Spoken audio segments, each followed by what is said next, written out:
င်းနိုင်ငံမှာတကြံပြီးရဲ့နောက်ပိုင်းမှာဆိုလို့ရှိရင် COVID-19 တွေပြန်ပြီးတော့မှဖြစ်နေပါတယ်ဆိုပြီးတော့မှသတင်းတွေတက်နေပါတယ်ဒီနေ့မဖြိုလဲသတင်းတစ်ခုကိုဖတ်ခဲ့ရပါတယ်ဒီမှာပေါ့နော်ဒီသတင်းမှာကသူဘာရေးထားလဲဆိုလို့ရှိရင် COVID-19 ပြန်ဖြစ်နေတဲ့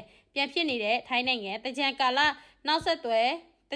ကာလမှာဆိုလို့ရှိရင် COVID-19 ရောဂါတွေကိုထိုင်းနိုင်ငံတဝမ်းမှာဖြစ်ပျက်နေတယ်ဆိုပြီးတော့မှကျန်းမာရေးပညာရှင်တွေကသတိပေးထုတ်ပြန်လာတယ်လို့သိရပါတယ်တဲ့ဧပြီလ29ရက်နေ့နဲ့မတ်လ3ရက်အတွင်းမှာဆိုလို့ရှိရင်ကူးစစ်သူဦးရေကကြတော့8446ဦးရှိနေပါပြီတဲ့ဘန်ကောက်မှာ2389ဦးချွန်ဘူလီမှာ680နော်ထရာဘူလီမှာက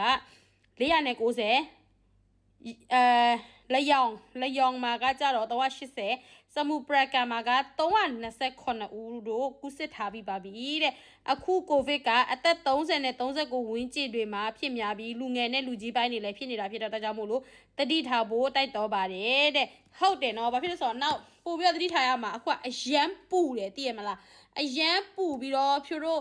ကုတ်တိုက်တွေမှာဈေးဝင်ဝယ်တာတော့ 7-Eleven တွေ CJ တွေမှာဈေးဝင်ဝယ်တယ်ဆိုလို့ရှိရင်အပူကနေပြီးတော့အေးထဲဝင်လိုက်တာဖြစ်တဲ့ကြောင့်မို့လို့အပူရှက်တာတွေပါလည်းဖြစ်နိုင်ပါတယ်အဲ့တော့အကုန်လုံးကိုဂယူးဆိုင်ဖို့ဖြိုကဒီကနေပြီးတော့မှပြောချင်ပါတယ်အပြင်သွားရင်လည်း mask လေးတွေတက်သွားကြပါနော်တကြံမှာကကဘာလက်ခီတော်တော်များများကထိုင်းမှာလာသွားတာဖြစ်တဲ့ကြောင့်မို့လို့ယောဂတွေလည်းပါလာနိုင်တယ်အခုကျမကြီးဝန်ကြီးဌာနတွေကတော့မှအဲ့လိုမျိုးပြောထားပြီးပြီဆိုတော့မနေ့ကလည်းမဖြိုချက်ပါမှာကောက်မလေးတယောက်လာရေးထားပါတော့ဒီတရင်အတွင်းမှာသူရေးထားတဲ့ဟာတွေကိုသွားပြီးတော့ပြန်မြင်မိရဲဆိုတော့အကုန်လုံးဂယူးဆိုင်ကြဖို့ပြောချင်ပါတယ်ဖြစ်တာမဖြစ်တာကမဖြိုလို့လည်းတရင်တွေမှာပဲသိရတာဖြစ်တဲ့ကြောင့်မလို့ပေါ့နော်ဘာပဲဖြစ်ကြိုတင်ကာကွယ်ထားတာကပို့ပြီးတော့မဖြိုလို့အတွက် safe ဖြစ်စေပါတယ်အဲ့တော့အကုန်လုံး safe ဖြစ်အောင်ကြိုတင်ကာကွယ်ပေးကြပါနော်